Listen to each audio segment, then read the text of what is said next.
Some mysteries never let go. They sink their claws deep into a community and refuse to release their grip. In rural Missouri, along a stretch of highway where wheat fields meet endless sky, one question haunted residents for 7 long years. What happened to Officer Ashley Mitchell? On September 14, 1991, this respected patrol officer simply vanished without a trace. Her last radio call came at 3:47 in the afternoon. 7 years later, what searchers discovered would turn their blood cold. This isn't just another missing person case. This is a story about secrets buried in small-town America, about the thin line between civilization and wilderness, and about a discovery so disturbing it would haunt everyone involved for the rest of their lives. Before we dive into this chilling mystery, let me know in the comments where you're watching from, and don't forget to subscribe for more vanished stories. Ashley Mitchell wasn't just another face behind a badge. At 32, she had spent 8 years patrolling the lonely highways of Benton County, Missouri. Locals knew her chrome patrol motorcycle by its distinctive rumble, and they knew Ashley by her genuine smile and calm demeanor. She stood 5'6" with dark brown hair always pulled back in a regulation bun, her uniform pressed to perfection.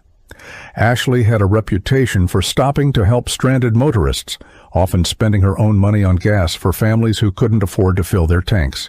She kept jumper cables, a toolbox, and emergency supplies in her bike's storage compartments. In 8 years of service, Ashley had never missed a shift, never filed a complaint, and never raised her voice during an arrest.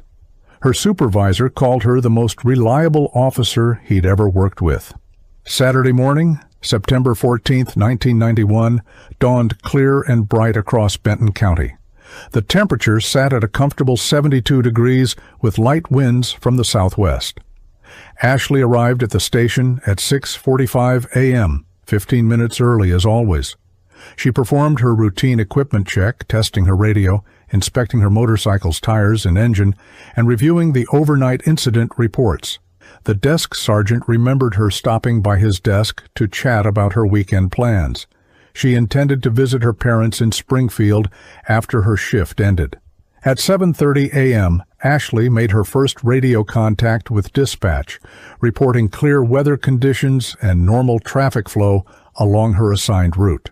Her voice sounded relaxed and professional. Nothing in her tone suggested any concern or unusual circumstances.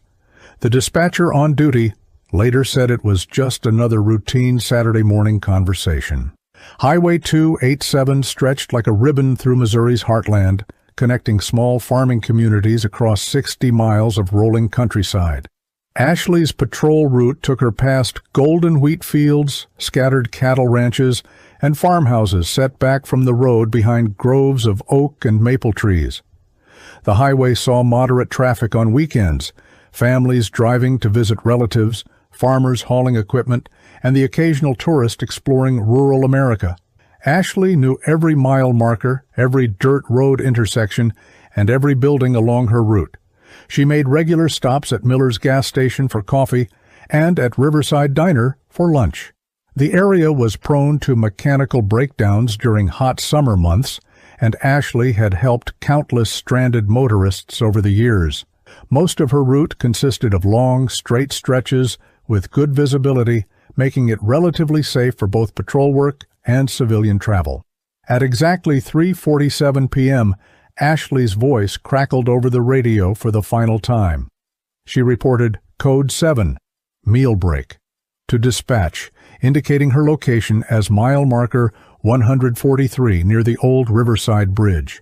This put her approximately 30 miles northeast of the county seat, in an area where farms gave way to more rugged terrain. The dispatcher acknowledged her transmission and logged the time in the daily report. Ashley's voice sounded normal, perhaps slightly tired after 8 hours of patrol duty, but showing no signs of distress or concern.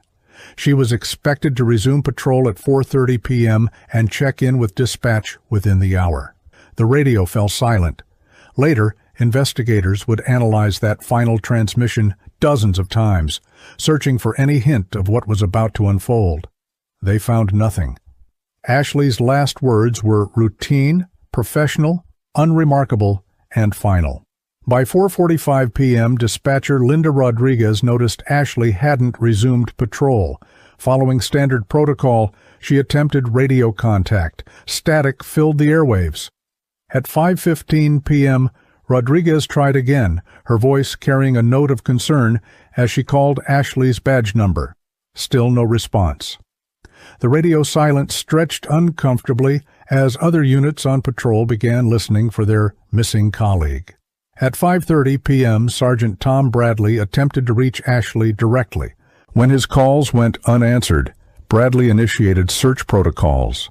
The clock on the station wall read 6 p.m.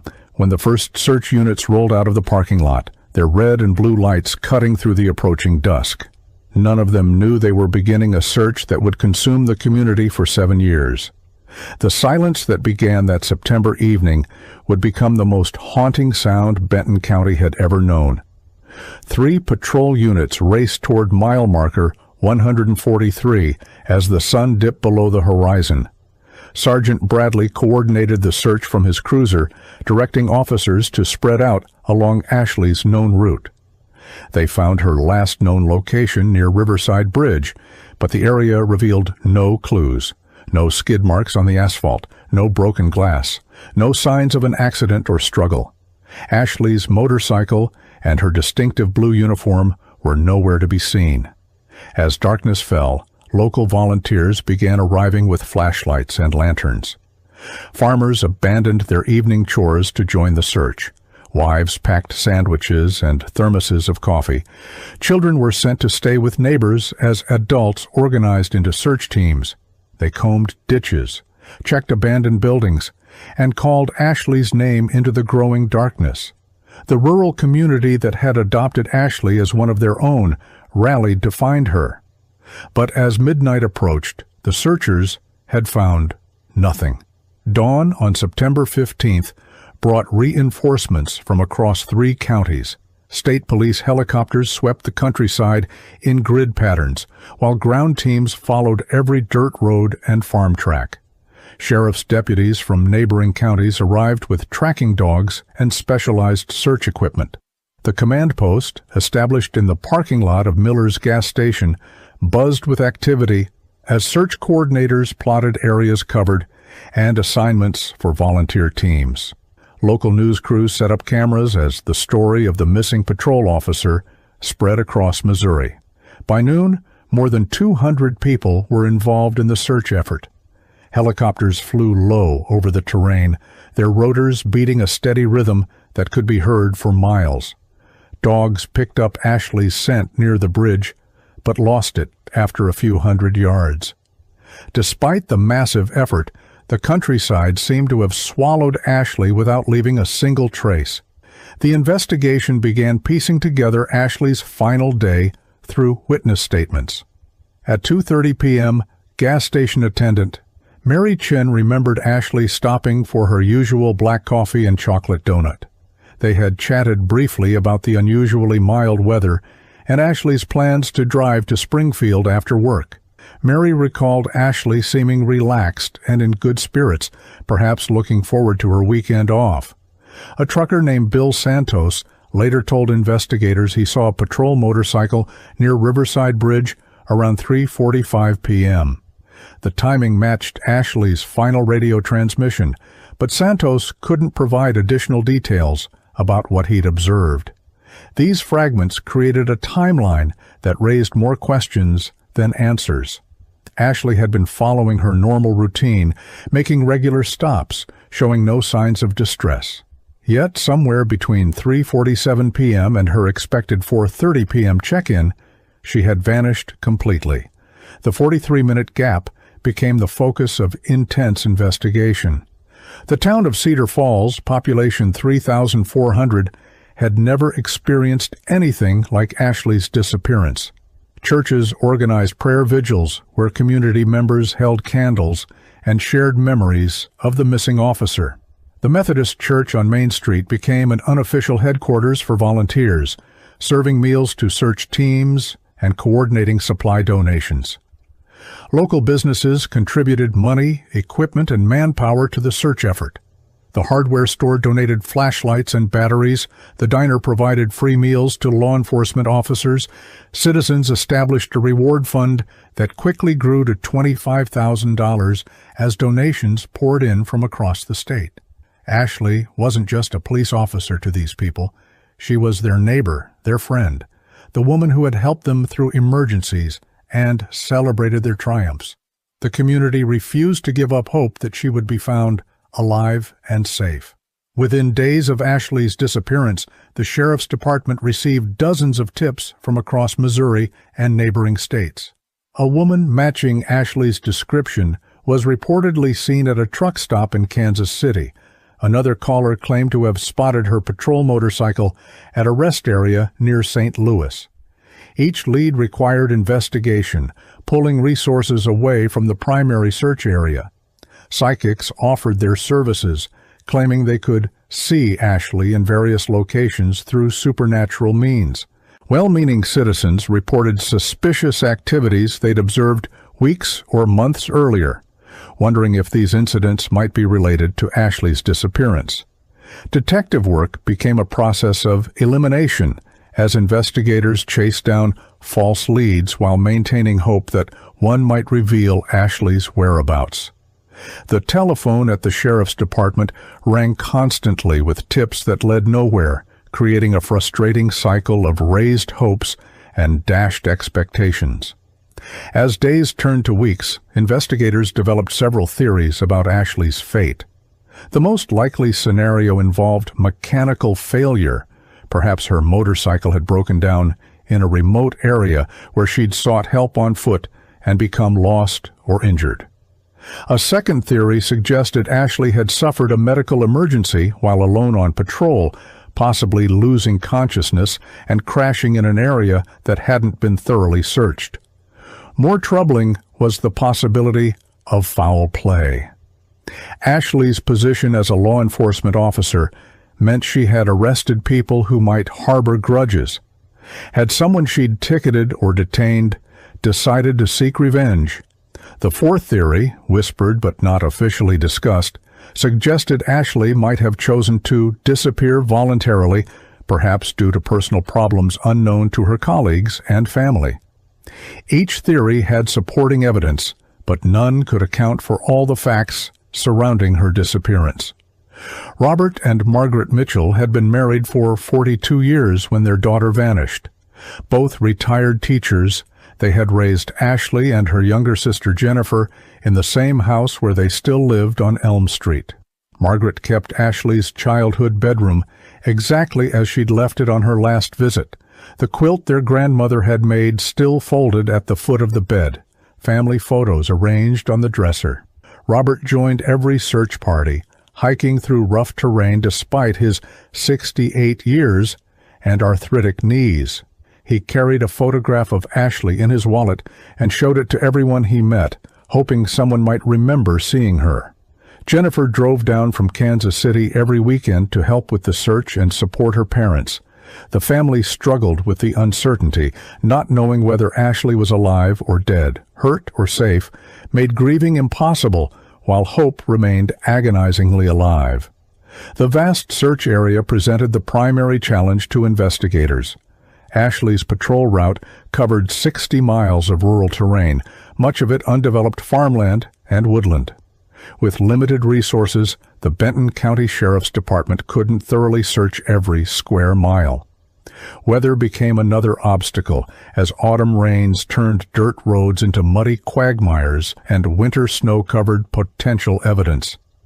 The FBI was consulted but found no evidence of federal crimes that would justify their involvement. Budget constraints meant the department couldn't maintain a full-time search indefinitely. Detectives were pulled back to handle active cases, while Ashley's disappearance was relegated to follow-up status. Local politics complicated matters as city officials worried about the cost of the search and its impact on the county's image. The investigation that had begun with such urgency gradually slowed as practical realities set in. Snow began falling in November 1991, covering the countryside in a white blanket that would hide evidence for months. Search efforts scaled back to occasional weekend expeditions when weather permitted and volunteers were available. Media attention shifted to other stories as Ashley's case grew cold. The Sheriff's Department retired badge number 247 from active service as a mark of respect, but practical considerations forced them to hire a replacement officer. The community held a memorial service at the Methodist Church on the first anniversary of Ashley's disappearance, though no body had been found and hope persisted that she might still be alive. Margaret Mitchell attended the service clutching Ashley's favorite coffee mug, while Robert stood stoically beside her, his eyes fixed on the stained glass windows above the altar. The service ended with the congregation singing Ashley's favorite hymn, Amazing Grace, their voices carrying across the snowy cemetery next to the church. Detective Mike Torres transferred to Benton County in spring 1993, bringing 15 years of experience with the Kansas City Police Department. Torres had specifically requested assignment to the Cold Case Unit, motivated by personal experience with unsolved crimes. His own brother had been murdered in 1987, and the case remained open. Torres approached Ashley's disappearance with fresh eyes, reviewing every report, evidence photo, and witness statement. He discovered small inconsistencies in some witness accounts and noticed that certain areas along Ashley's route hadn't been thoroughly searched. Torres also found references to 2 other missing persons cases in the region, disappearances that had been investigated separately but shared troubling similarities with Ashley's case. He began to wonder if these cases might be connected, perhaps indicating a pattern of criminal activity in the rural area. Torres discovered that rancher Dale Hoffman had disappeared in 1989 while driving alone on Highway 287. 2 years later, traveling salesman Gary Peterson vanished along the same route. All 3 missing persons, Hoffman, Ashley, and Peterson, had last been seen in the same general area near Riverside Bridge. All 3 had disappeared during daylight hours on weekends when traffic was lighter. All 3 cases involved people traveling alone without witnesses to their final moments. Torres created a map, marking the locations where each person was last seen, noting that they formed a rough triangle centered on the Riverside Bridge area. The detective began to suspect that a serial predator might be operating in the region, targeting isolated travelers. This theory would explain why Ashley's patrol training and experience hadn't prevented her disappearance. She might have been dealing with someone who had already successfully committed similar crimes. As Torres investigated connections between the 3 cases, he encountered unexpected resistance from some community members. Several longtime residents seemed reluctant to discuss the disappearances, changing the subject when Torres brought up his theories. Old-timers at the diner would stop talking when he entered, their conversations resuming only after he left. When Torres asked direct questions about the missing persons, some locals mentioned things best left alone and suggested he focus on more recent crimes. The detective sensed that the community was hiding something, perhaps protecting someone or concealing knowledge about the disappearances. Pressure from his superiors to focus on active cases rather than cold cases added to Torres's frustration. Department resources were limited, and the captain questioned whether continuing to investigate 7-year-old disappearances was the best use of detective time. Torres found himself working on Ashley's case during his off-duty hours, driven by instinct that told him answers were within reach. Torres focused his attention on Riverside Bridge, the common element in all 3 disappearances. Built in 1934, the concrete span crossed a deep ravine carved by seasonal flooding. Local records revealed that the bridge had been the site of multiple fatal accidents in the 1940s, 3 separate incidents in which vehicles had crashed through the guardrails and plunged into the ravine below. An elderly resident mentioned that locals had considered the bridge cursed or unlucky for decades. though most dismissed such talk as superstition. Torres wondered if the location's history might be significant, perhaps attracting someone with a morbid fascination with death or accidents. He requested engineering reports on the bridge's construction and maintenance, looking for anything that might explain why 3 people had vanished in the same area over a 4-year period. The bridge itself appeared structurally sound, but its isolated location made it an ideal spot for someone to intercept travelers without witnesses. During his investigation, Torres heard whispers about the old Mackenzie place, an abandoned ranch property located about 10 miles from Riverside Bridge.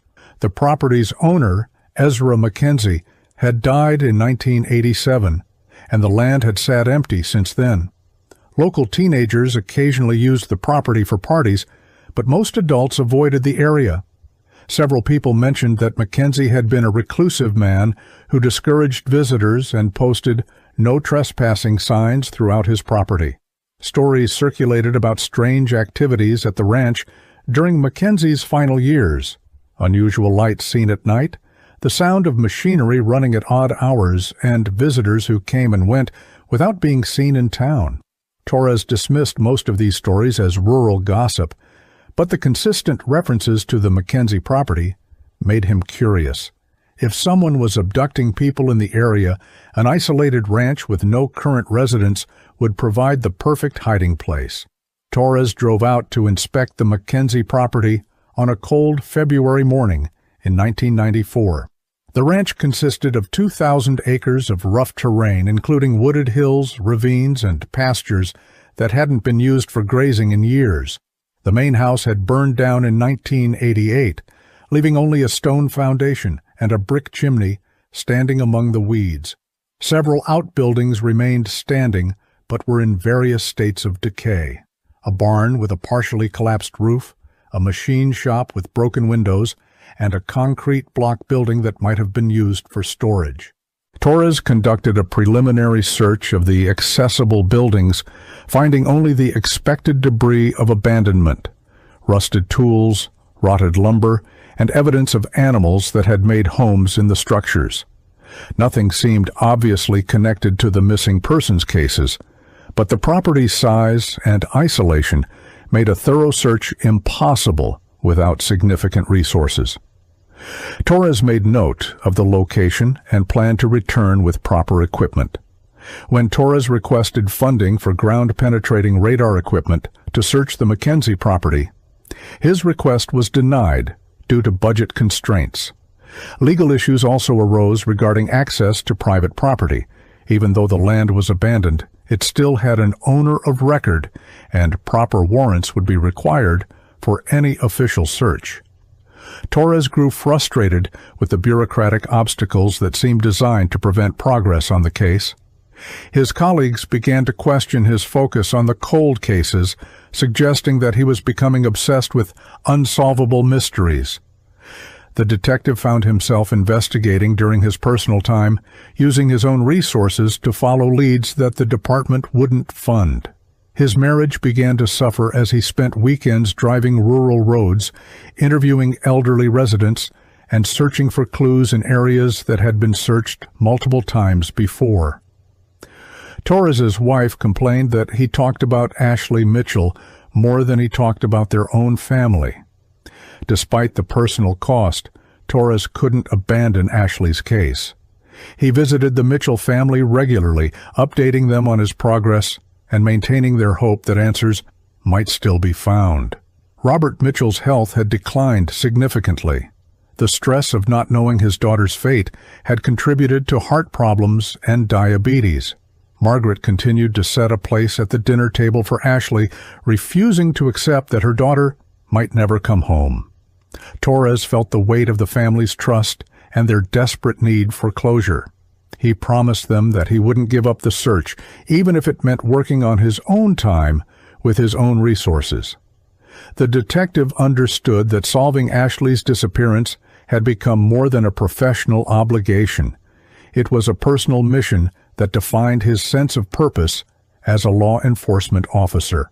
In 1997, New GPS technology became available to law enforcement agencies, allowing Torres to create detailed maps of previously searched areas and identify locations that might have been overlooked. Computer modeling helped him analyze patrol routes, timing, and geographical features to suggest where Ashley might have gone after her final radio transmission. The technology revealed 3 areas along her route that hadn't been thoroughly searched due to difficult terrain or private property issues. Torres identified these locations as priority sites for renewed search efforts, convinced that Ashley's motorcycle might be hidden in one of these areas. The systematic approach gave him new hope that technology might succeed where traditional search methods had failed. He began planning a comprehensive search of the 3 locations, determined to either find Ashley or finally eliminate the most promising areas from consideration. Local geology student Kevin Walsh offered to help Torres with mapping and terrain analysis. Walsh was familiar with the area's drainage patterns, seasonal flooding, and soil composition, knowledge that could be crucial in understanding where evidence might be preserved or destroyed over time. The student pointed out that spring flooding near Riverside Bridge could have carried debris miles downstream, potentially moving Ashley's motorcycle far from the original incident site. Walsh's fresh perspective and technical expertise energized Torres's investigation. Together, they identified areas where seasonal flooding might have deposited objects, focusing their search efforts on locations downstream from Ashley's last known position. The partnership between the experienced detective and the enthusiastic student brought new scientific rigor to the investigation. Walsh's geological surveys suggested that certain areas would be more likely to preserve evidence, while others would have been scoured clean by years of flooding. Torres organized a new volunteer search effort for May 1998, focusing on the areas identified through computer modeling and geological analysis. Weather conditions were ideal. Spring rains had ended, but summer heat hadn't yet made outdoor work unbearable. Volunteers arrived with metal detectors, hoping to locate Ashley's motorcycle or other metallic evidence that might have been missed in previous searches. The search teams included experienced outdoorsmen, retired police officers, and Ashley's family members who refused to give up hope. Torres coordinated the effort with military precision, assigning specific areas to each team and ensuring that all findings were properly documented. As the volunteers spread out across the countryside, tension built among the searchers. After 7 years of disappointment, everyone wondered if this search would finally provide answers or simply add to the frustration of the unsolved case. At 2:15 p.m. on May 23rd, volunteer searcher Jim Caldwell spotted something metallic glinting in afternoon sunlight. The object was partially buried in a ravine approximately 2.3 miles downstream from Riverside Bridge, hidden beneath years of accumulated debris and vegetation. As Caldwell brushed away mud and weeds, chrome handlebars emerged from the earth. Ashley's patrol motorcycle had been found. Torres arrived within minutes, his heart racing as he looked down at the machine that had carried Ashley on her final patrol. The motorcycle lay on its side, tires sunk deep in dried mud, with prairie grass and wildflowers growing through the spokes of the wheels. After 7 years of searching, the physical evidence of Ashley's disappearance finally lay before them. But instead of providing answers, the discovery would only deepen the mystery surrounding her fate. The condition of Ashley's motorcycle immediately troubled Torres. The machine appeared to have been carefully placed in the ravine rather than crashed there during an accident. Chrome parts that should have been damaged by impact were intact, while other components showed signs of deliberate damage. Ashley's helmet was found 15 feet away, cracked but not shattered in a way consistent with a high-speed crash. Most disturbing was the absence of skid marks or debris at the supposed crash site above the ravine. The motorcycle's position and condition suggested it had been moved to this location after whatever incident had originally separated Ashley from her machine. Torres realized that finding the motorcycle had not solved the mystery. Instead, it had revealed that Ashley's disappearance involved more than a simple accident. Someone had deliberately hidden the evidence, raising terrifying questions about what had happened to Ashley and why her motorcycle had been concealed for 7 years. Ashley's motorcycle was carefully extracted from the ravine and transported to the state crime laboratory for detailed forensic examination. Analysts found that damage patterns on the machine were inconsistent with the type of accident that would have deposited it in the ravine. Paint scrapes and dents suggested the motorcycle had been damaged and then moved, possibly by truck or trailer. More puzzling was the absence of Ashley's blood or DNA on surfaces where it should have been present if she had been injured during a crash. The forensic team also discovered that several expensive components had been removed from the motorcycle, items that a thief might have taken, but which wouldn't have been lost in an accident. These findings supported Torres's theory that the motorcycle had been deliberately placed in the ravine to hide evidence of a crime. The lab analysis raised more questions than it answered, transforming Ashley's disappearance from a possible accident into a probable kidnapping. Inside Ashley's helmet, crime scene technicians discovered a small piece of paper wedged behind the padding. Despite 7 years of exposure to moisture and temperature changes, the paper remained partially legible. In Ashley's handwriting, investigators could make out the words, "If found, check old mineshaft, AM." The initials matched Ashley's name, confirming that she had written the message. The note suggested that Ashley had survived whatever initial incident had separated her from her motorcycle and had time to leave a clue about her location. But what mineshaft was she referring to? Torres consulted local geological surveys and mining records, discovering that several abandoned mines dotted the area around Riverside Bridge. The message in Ashley's helmet provided the first direct evidence that she had survived beyond her disappearance, but it also raised chilling questions about her final fate. Local mining records revealed an abandoned copper mine located 500 yards from where Ashley's motorcycle was found. The mine had been sealed in the 1960s due to safety concerns, but decades of weathering had compromised the barriers. Torres approached the site with extreme caution, accompanied by mine safety experts and emergency rescue personnel. What they found inside defied all their previous theories about Ashley's disappearance. The mine shaft contained evidence of recent human habitation, camping equipment, water containers, and food supplies that hadn't been there when the mine was sealed. Ashley's police radio lay among the supplies, its batteries long dead.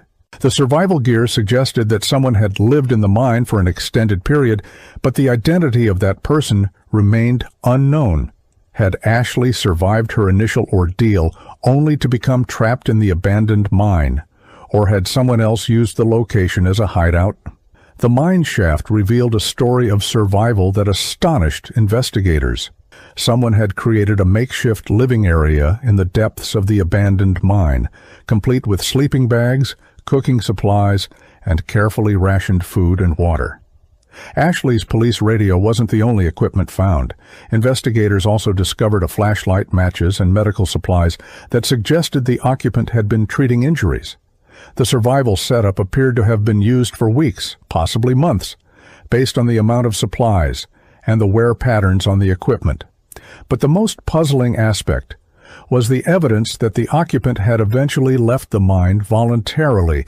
Supplies were neatly packed and personal items were arranged as if someone had intended to return. Torres realized that finding the mine had solved one mystery while creating another. Ashley, or someone connected to her case, had survived in the mine for an extended period, but their current whereabouts remained unknown.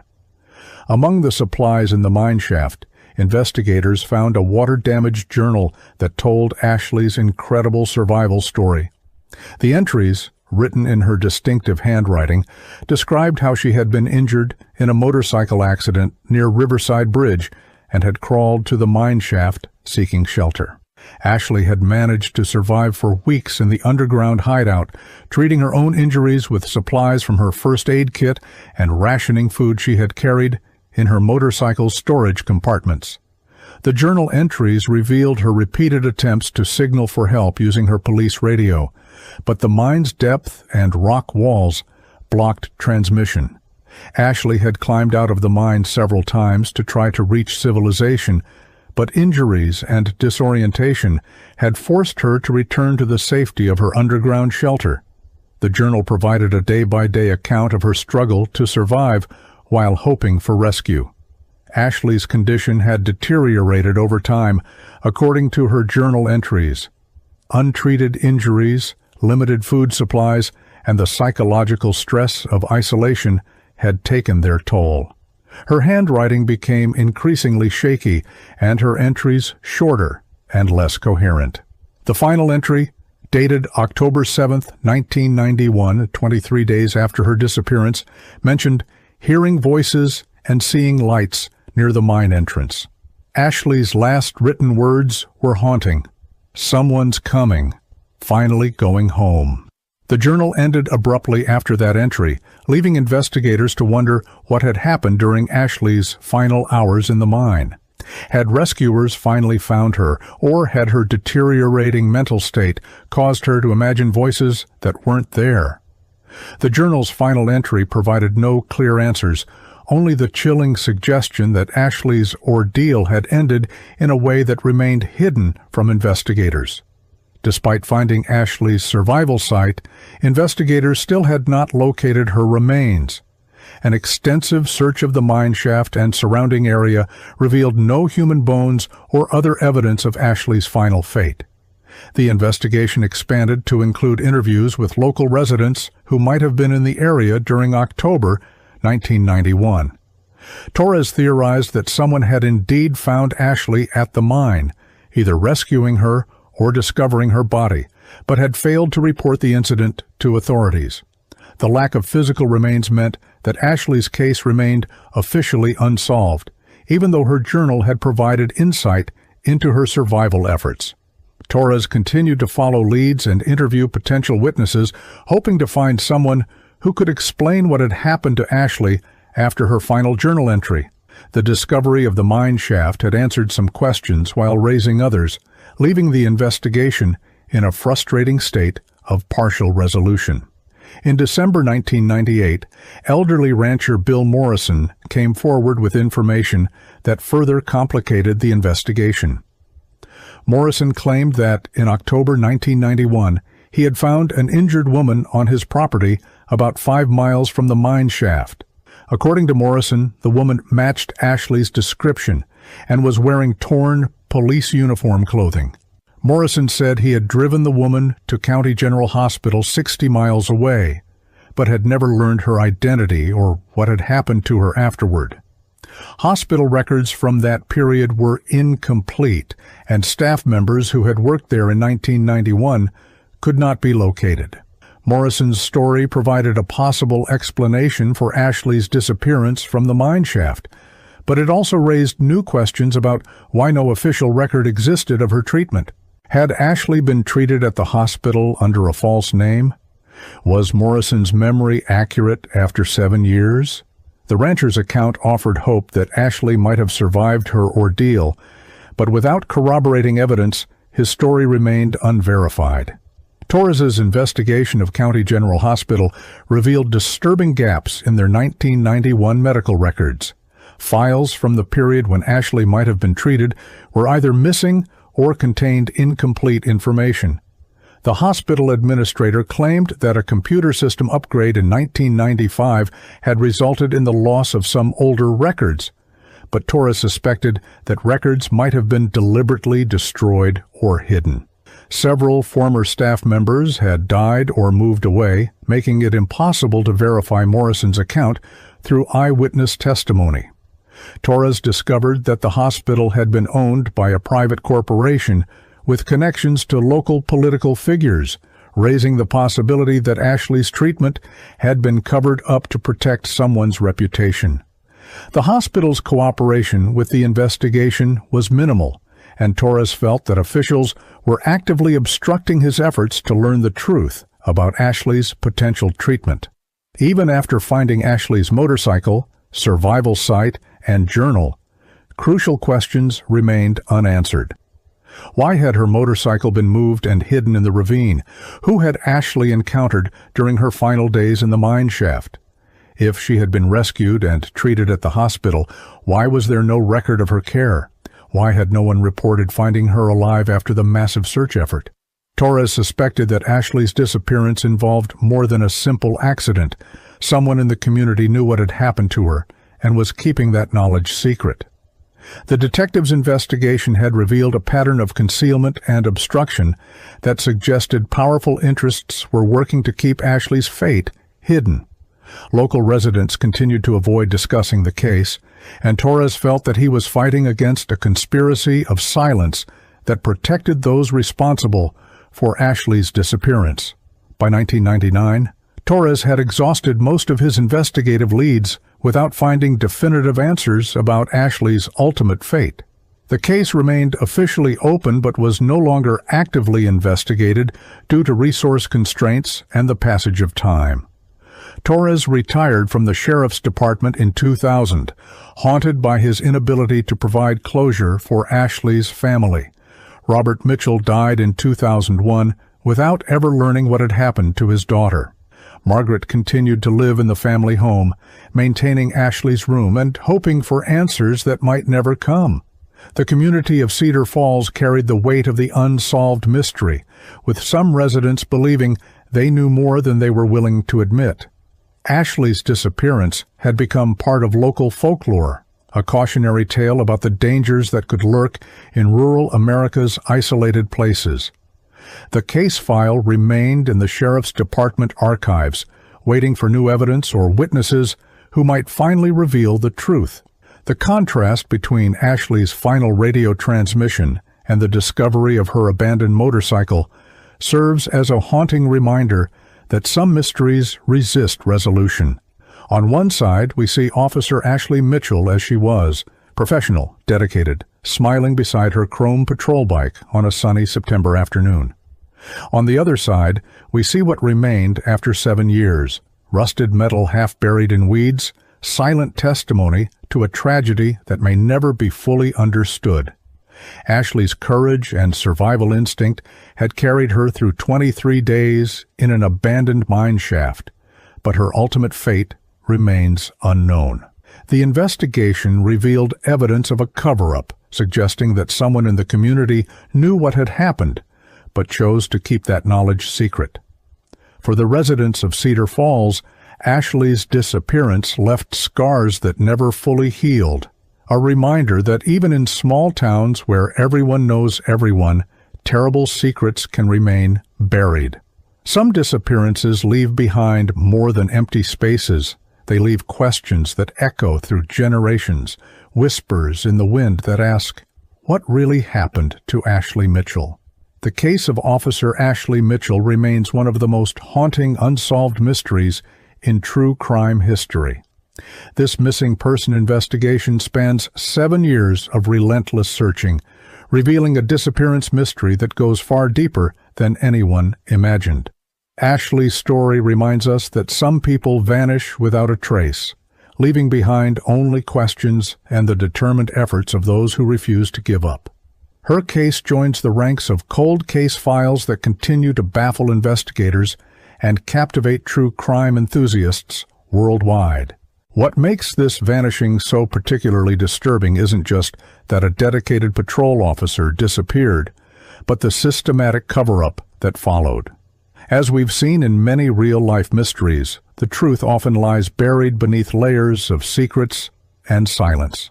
Ashley Mitchell's disappearance serves as a chilling reminder that even in small-town America, the most shocking mysteries can remain unsolved for decades.